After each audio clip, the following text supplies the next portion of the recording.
In operations, you have to make quick decisions all the time. Deciding just not to make a decision could be detrimental. Immediately I go into what are the outcomes, 2 to 3 outcomes for every choice. And then I get rid of anything that I'm not comfortable with. We've tested it against what we've done in the past, and then we use that to make a decision immediately. I think that's our secret, at Shockwave. Okay, this is the results of this decision. It makes it real. It stops being theoretical. It starts being, okay, here's the actual consequences. It's okay because there's never been greatness without failure. And then just really allowing your team to fall on their face and then supporting them to get back up again.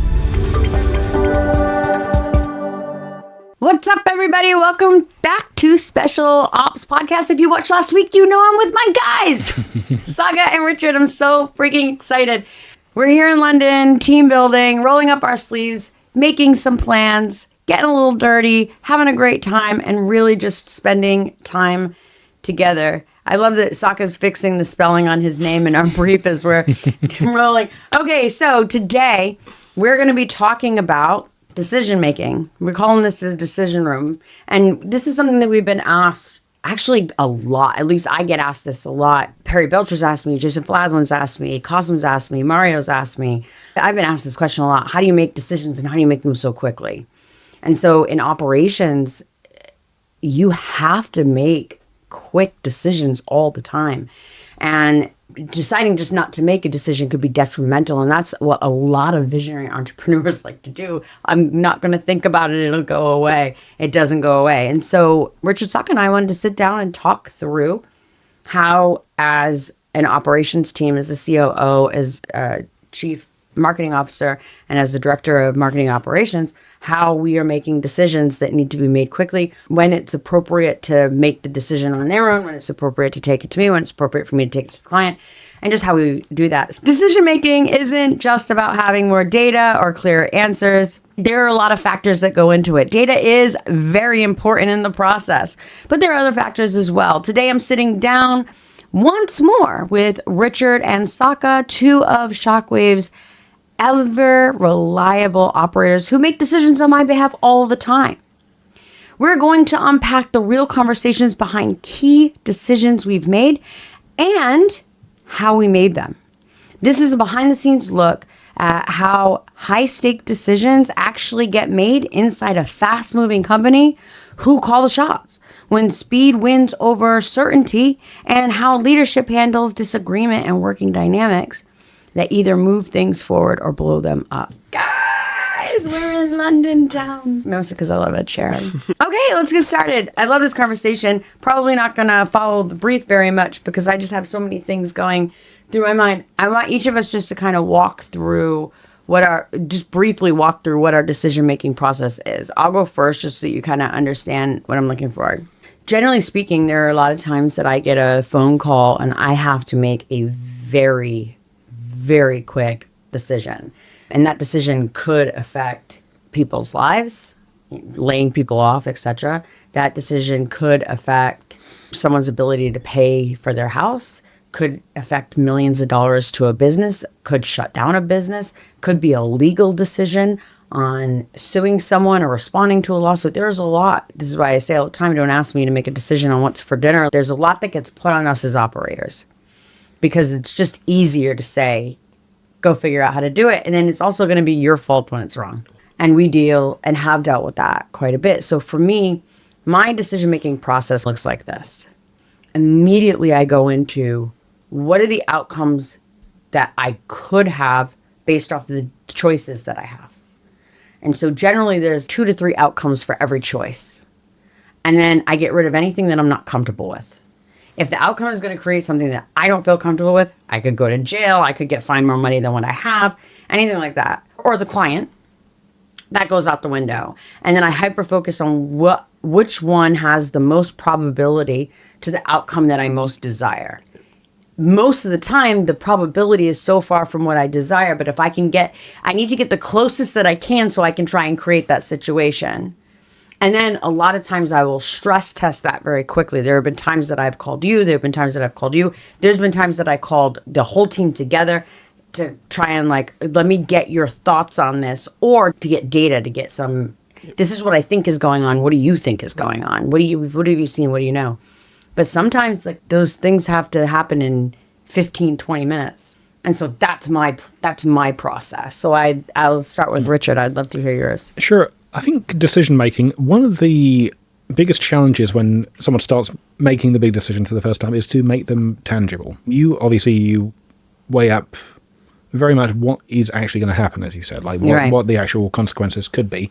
And I think actually getting to that point is the part that takes the most work, because on some level, of course, when it's just words, they are just words. They may be very My brain works words. very quickly to that. Sure. But I'm sure most people don't. Exactly. But my brain works very quickly. Yeah, I think that's a question of practice rather than something that... I think I was born with that. Sure. To be honest, I do. I think that's something that's just in my personality trait. Sure, I would say it's probably not for me. It's a question where... We don't think alike? No way. No, there is. But yeah, being able to make it tangible, and I'll explain what I mean and how I do that in a second, but having some kind of actual tangible thing where it's, okay, this is the results of this decision, I think is invaluable for me in terms of being able to actually make that decision, because it makes it real. It stops being theoretical. It starts being, okay, here's the actual consequences. Here's what happens if you, not necessarily if you make the wrong decision, but if you take either of the paths ahead of you. So to give a little example of that, we can't get too far into our client, but we've had to make quite a few decisions about marketing for big events, for instance, like how we pitch stuff. Do we keep with a client's plan and just figure out how to make that work? Or do we say, okay, well, I need to spend some time going through this and then send Emma to go argue with them? Yes, essentially. Right. Yeah. So Emma, they're wrong. Yeah, I mean, not to be overly cartoonish, but yeah. I mean, it's important. And that's tough because you're putting me in a tough spot. Sure. So that's a hard call for you, because I'm going to have to call them and I'm going to tell them that their marketing genius isn't so genius and it's not going to work. Sure. Most of them listen to us because they hired us because they know we know what we're talking about.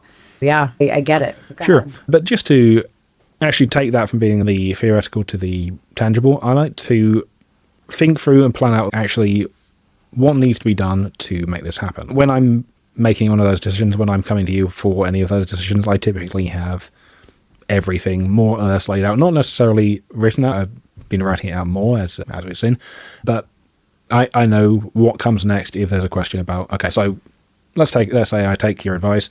What do I do in this part of it? I will generally have that idea pretty well mapped out because I've taken the time to think through that as a tangible path of action. It really does boil down to taking things from theoretical to an actual real world. Here's what we need to do. Here's what I want to do. Here's the decision I'm making. That's, for me, how it works. So for me, I'm going to take just a slightly different approach because... Oh, I know. That's why the three of us work well together, is because we do have different approaches. And I'm going to tell Tiago's in a second. Yeah. And he's going to be pissed, but I don't care. He should have come to London. For me, the decision making, what happens or why we're able to make good decisions is coming from our experience and the things that we test on our downtime. So for me to make a decision on whether we're going to do X or Y, it's not coming from a place of guessing. It's not coming from a place of just pulling things out of nowhere or a gut feeling, for example.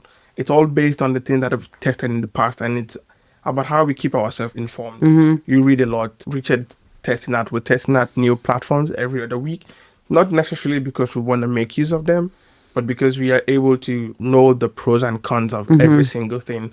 And it's all about what happens behind the doors, behind the scenes, that helps us make those decisions. So in our downtime, we're testing different platforms, testing different strategies. Even when the little thing that no one is testing, we're making those tests. That's why every project that we encounter, we usually have a bit of time to look back. Or for example, we do a quarterly event for one of our clients. And after every event, the question we ask ourselves is, how did that go? How was the event?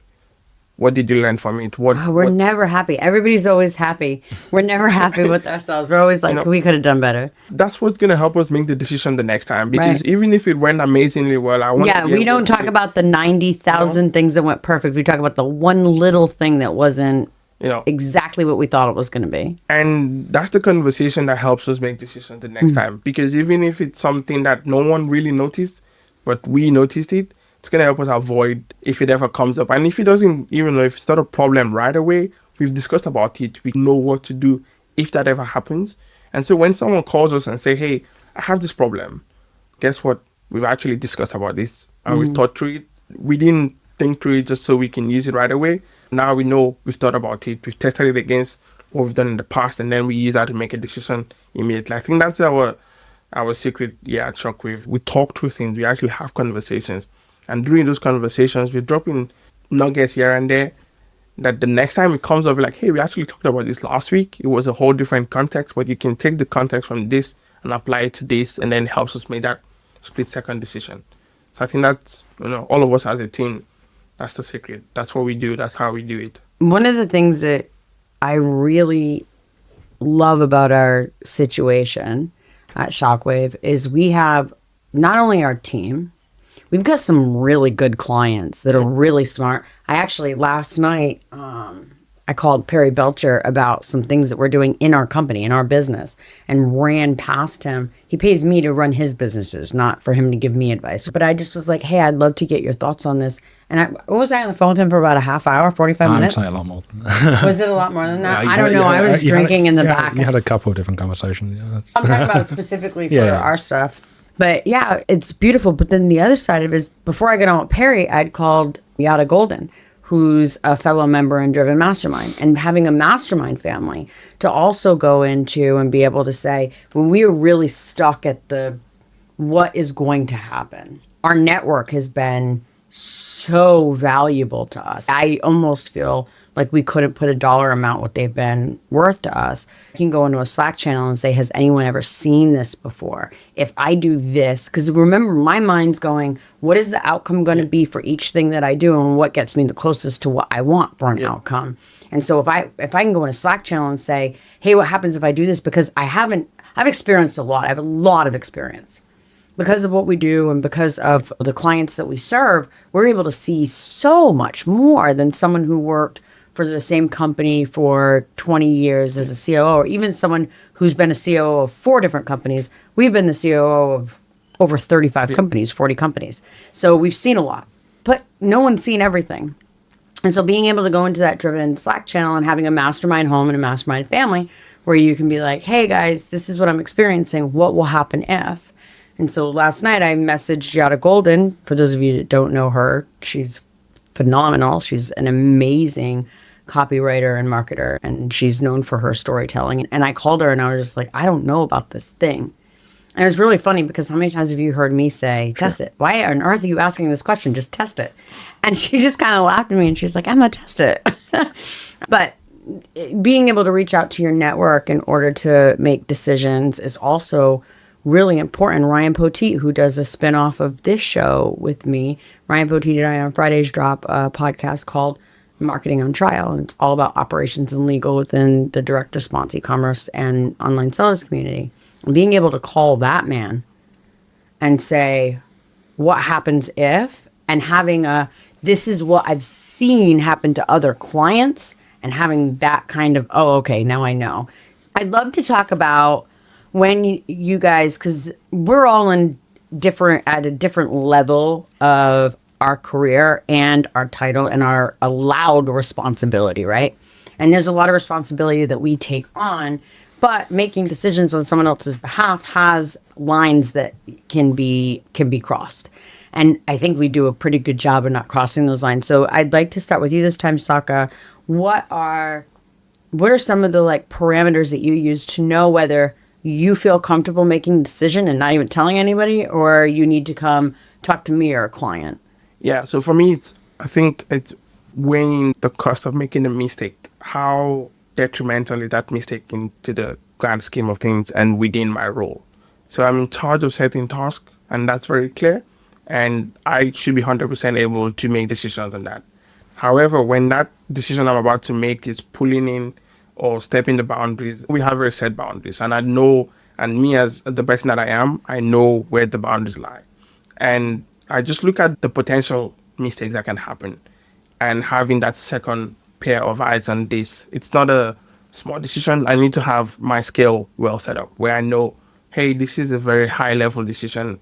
And if I make this decision and there is a mistake and we look back on how we got to the decision and I didn't do things right, then I'm in trouble. Because part of being proactive means being able to... And proactive is one of our core values. Exactly. Proactive One of our problem core, solving, yeah, exactly. So we're able to tell that this could potentially have a huge impact on our company, and so I need to talk this out with the team.